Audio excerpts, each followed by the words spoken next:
Tokyo Game Show, septembre 2009. Cette année, on pouvait trouver au détour d'une allée un petit stand sur lequel les joueurs japonais ont pu jouer pour la première fois à un MMO français, Dofus 2.0.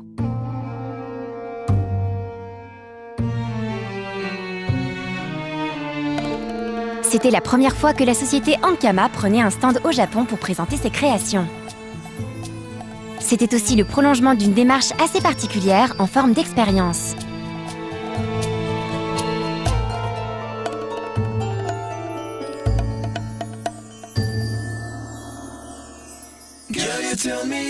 À 1 heure de métro du TGS, vers le quartier de Nakano, on tombe sur une sorte d'anomalie spatiale. Un studio d'animation français nommé sobrement Ankama Animation. Ici, les ambitions sont bien différentes de celles qui sont courantes dans le système mondial de l'animation. Ce n'est pas un studio de sous-traitance, au contraire, c'est une porte, une passerelle entre la France et le Japon, un laboratoire unique en son genre. Alors ici au Japon, la structure est toute nouvelle. Hein. L'idée c'était de créer vraiment un échange entre les Japonais et les Français, faire venir des Français et comment dire, les sensibiliser aux méthodes de fabrication japonaises. Vraiment qu'il y ait un vrai échange et que ce ne soit plus juste du copier-coller. Il s'agit de savoir comment est-ce qu'ils peuvent arriver à un tel résultat en ayant des budgets aussi bas et des quotas aussi terribles à respecter. Alors évidemment, faut pas se leurrer, il y a une énorme part de boulot, il y a un investissement des gens qui travaillent là-dedans qui est énorme, mais c'est seulement aussi dû, je pense, à une organisation du travail qui est de loin meilleure que les méthodes de travail qu'on a en France. C'est-à-dire qu'ici, en Ankama Japon, il y a une équipe réduite de Roubaix qui est venue et qui avait la charge de fabriquer 2 épisodes de Wakfu, je pense en 3 mois. Ils ont presque réussi à le faire parce qu'ils se sont adaptés au mode de travail à la japonaise. La première production sortie de ce studio sera Rubylax, l'épisode 22 de la série Wakfu.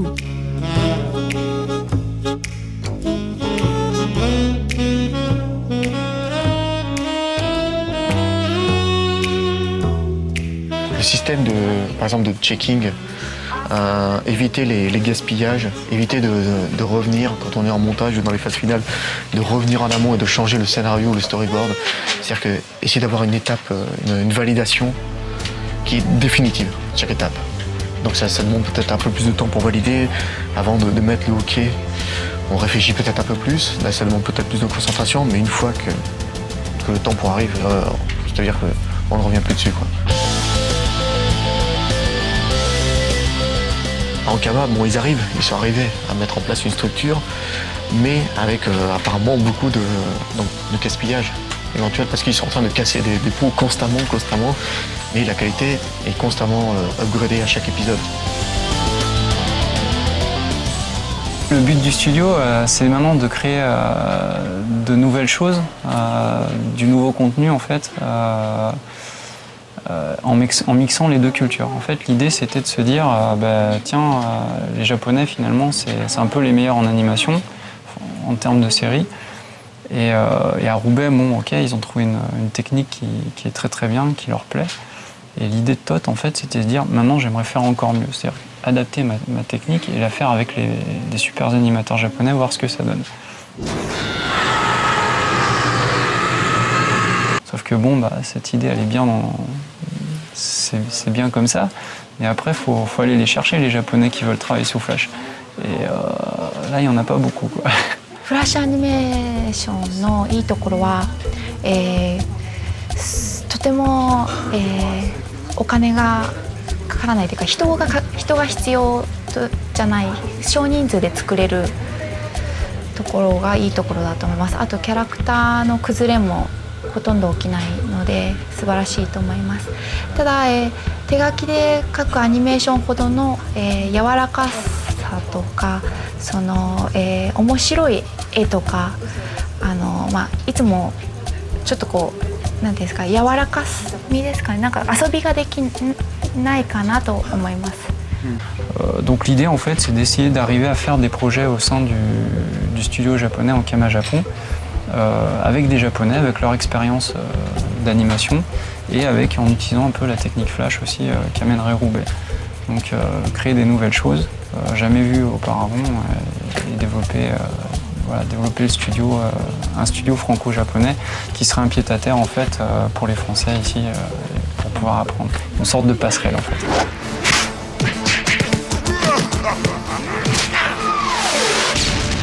On a commencé par un et puis on s'est rendu compte qu'on aurait peut-être le temps d'en faire un deuxième. Donc sur le premier, ils sont arrivés avec leur méthode à la française. Donc, ils sont arrivés 25 Français. Ils ont ramené leur storyboard, toute leur méthode. Et nous, en tant qu'expatriés au Japon qui avions un petit peu le pied dans le milieu, on devait amener des Japonais pour pouvoir un petit peu commencer la mixité entre les deux cultures. Donc le premier à avoir bossé avec les Français était Monsieur Miyara, qui en ce moment travaille sur un épisode spécial de Wakfu. Et donc il les a aidés en animation traditionnelle, de façon à ce qu'ensuite se base sur ces genga, enfin ces poses d'animation, pour y placer la technique flash qui est celle utilisée sur la série Wakfu. Revenons quelques mois en arrière. Janvier 2009, 3 animateurs japonais sont en vadrouille en France. Mihara Michio, accompagné de Union Choi, et Yuasa Masaaki viennent de visiter les locaux d'Ankama Animation à Roubaix. À ce moment-là, une collaboration commence à se mettre en place, les idées fusent, mais on ne sait pas exactement dans quelle direction cela nous mène. エディさんが、私と仕事を一緒にやる機会があったんですよね。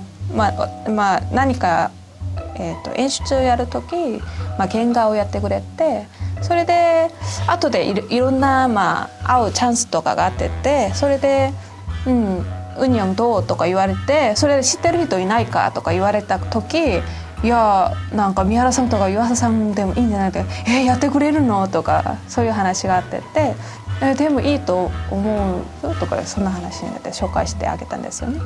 Rappelons que Yuasa Masaaki est l'un des réalisateurs les plus originaux et les plus respectés du Japon actuellement. On lui doit notamment Mind Game, un long métrage incroyable, et plus récemment Kaiba et Kemonozume, 2 séries très appréciées des fans d'animation. Quant à Mihara, il est également un animateur vétéran, au style étonnant, et habitué aux projets assez spéciaux ou exceptionnels. ちょうど一緒に仕事してたんですよね、ウニョンと三原さんと。獣詰め海馬っていう仕事をしてて知り合いになってて。アンカマジャパン。でアンカマのこと聞いて紹介してもらったみたいな。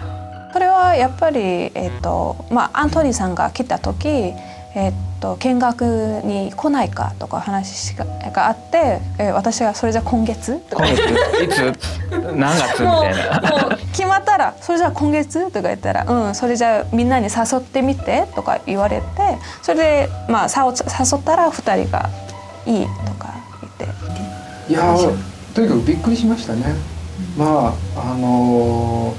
スタジオの規模も大きかったし、でそこにいる若い人たちっていうのもすごく情熱的で才能のある人たちがすごく集まってる感じがして面白そうだなと思いました。やっぱ広いし広くて大雑把ですけど、なんかでも本当前来た時もそうなんですけど、若い人はとにかく上手くて才能のある人たちがいっぱいいて、すごく活気がある感じが。若い人の才能がある人がいっぱいいて、でもそれがもうちょっとうまくいけるシステムがあったらいいなとか思ったんですけどね。そうですね、お互いに学べることがあればいいかな。その実際3月4月からアンカーマーフランスからスタッフが20人ぐらい来て一緒に仕事をするんですけど、その時、こちらでやり方を見せてあげて、うちもここも日本人もなんか見てフランス人がやってるその仕事ぶりを、それでなんか面白い経験とか実験ができるんじゃないかなと思いますけど。Ce ne sont pas des paroles en l'air. 7 mois plus tard, l'expérience a bien été tentée. Et l'expérience fut super concluante. C'est-à-dire qu'ils ont beaucoup appris de Monsieur Miyara, et Miyara a pu apprendre des nouvelles techniques aussi. Enfin, il y a eu un vrai échange qui a été très enrichissant pour les deux.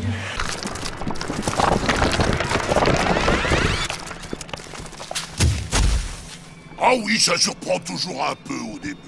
Plus on me frappe, plus je suis grand. Et plus je suis grand, plus je suis fort.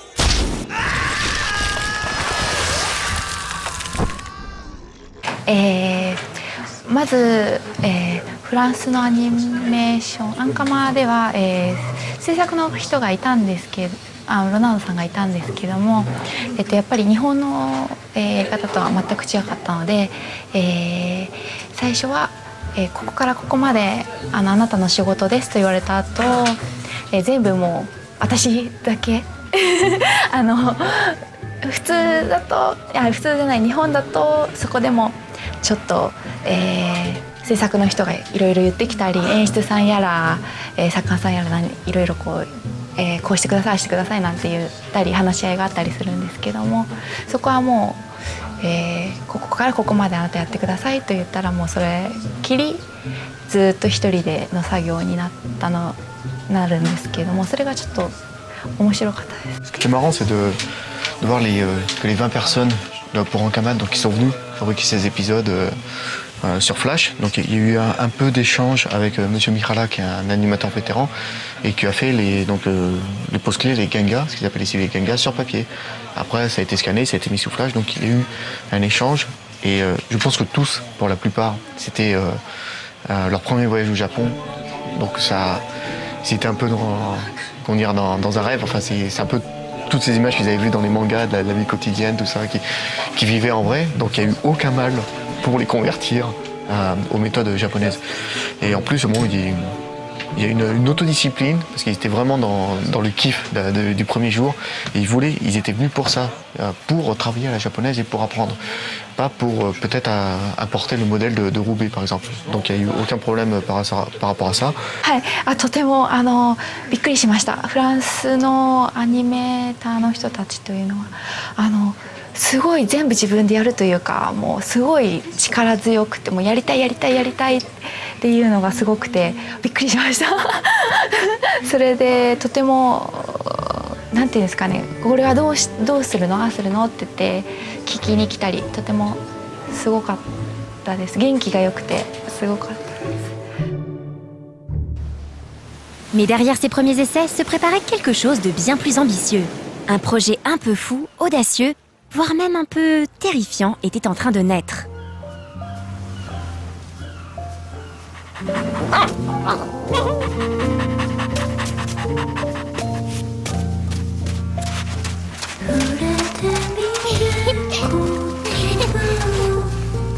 Oui, c'est bien un épisode de Wakfu.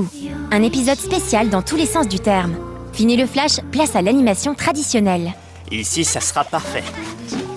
On ne risquera pas de la perdre. Je suis vraiment curieuse de voir ta dernière trouvaille. Les enfants! Venez voir, votre père va nous montrer quelque chose. C'est Eun Young à la réalisation et elle semble bien décidée à faire de cet épisode quelque chose de différent. Nox is the character in the Wakfu episode, and then we going to show his past history. So how he become he's kind of mad guy, but how become a mad guy.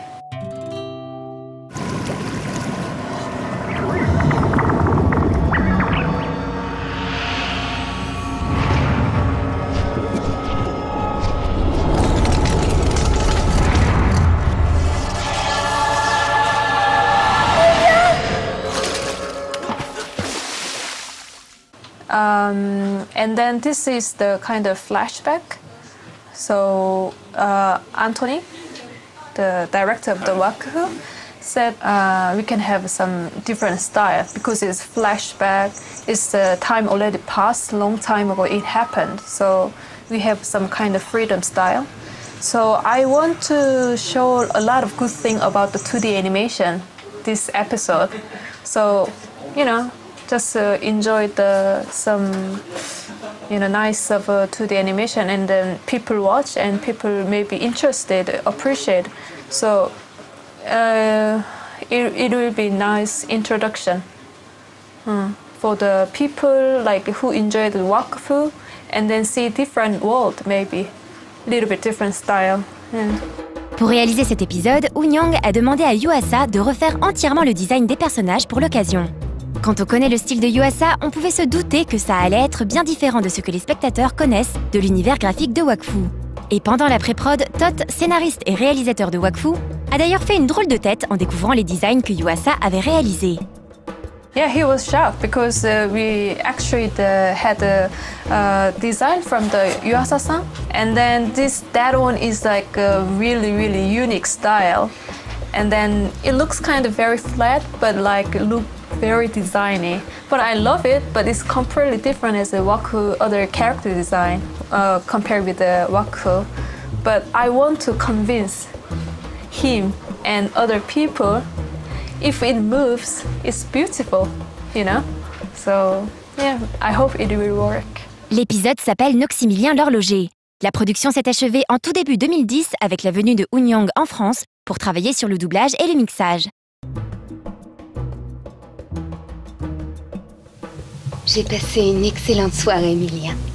Et je crois que ton joli spectacle a beaucoup plu aux enfants. Tu as vraiment beaucoup de talent au soleil de ma vie. Soleil de ma vie? Eh bien, elle a dû vraiment te plaire, ma petite pièce, pour que tu me gratifies d'un tel sobriquet. Ça se présente bien, il faut arriver à se comprendre et tout ça, mais... il me fait rire. Mais oui, non, je suis content. ちょっと日本のやり方と少し違うんだけど、でも、面白い。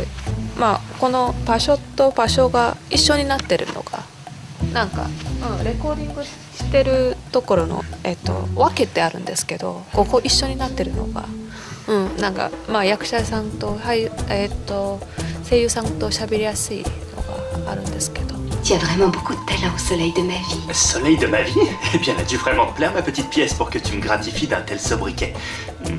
Ouais, c'est un épisode qui a été réalisé au Japon, c'est pas le même style graphique, on va découvrir la genèse de Nox, qui est un personnage hyper important. Et du coup, ça le rend hyper attendrissant dans cet épisode. Et voilà ce que les spectateurs de France 3 vont découvrir sur leur télé à la fin de la série. On peut être certain que ça va en surprendre beaucoup. Certains ne vont sûrement pas apprécier le décalage avec l'univers auquel ils s'étaient déjà habitués. Mais peu importe, ce n'est pas tous les jours qu'on assiste à ce genre d'expérience limite borderline sur une série grand public diffusée sur une chaîne nationale. Et si c'était seulement le début? Bon, moi, quand j'ai rencontré Anthony, la première chose qui m'a frappé, c'est que c'est un producteur. Hein. Bon, évidemment, il écrit des scénarios, il dessine aussi, mais c'est un artiste qui s'est retrouvé à la tête d'une boîte, qui doit aussi gérer des gens, qui doit aussi proposer des projets aux chaînes de télé.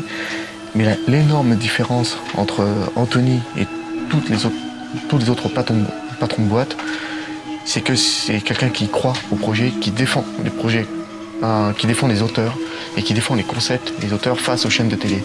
Il a des arguments pour ça. Et limite, il impose et il n'hésite pas à investir, à mettre de sa propre poche quand il croit à un projet, quand il croit à la faisabilité. Tout ce que j'ai pu voir jusqu'à maintenant dans les autres boîtes, c'est que dès qu'il y avait un projet que les producteurs avaient l'air de kiffer, les premières réactions c'était « Ah, ça va pas passer aux chaînes de télé, il faudrait mieux faire comme ci, comme ça ». C'est pour ça que c'est un personnage il est plus jeune que moi, hein, quand il a la trentaine, il est déjà à la tête d'un empire, mais c'est la seule personne, moi c'est une personne comme ça que je cherchais depuis que je suis dans le métier, quoi. Personne qui donne la parole aux artistes.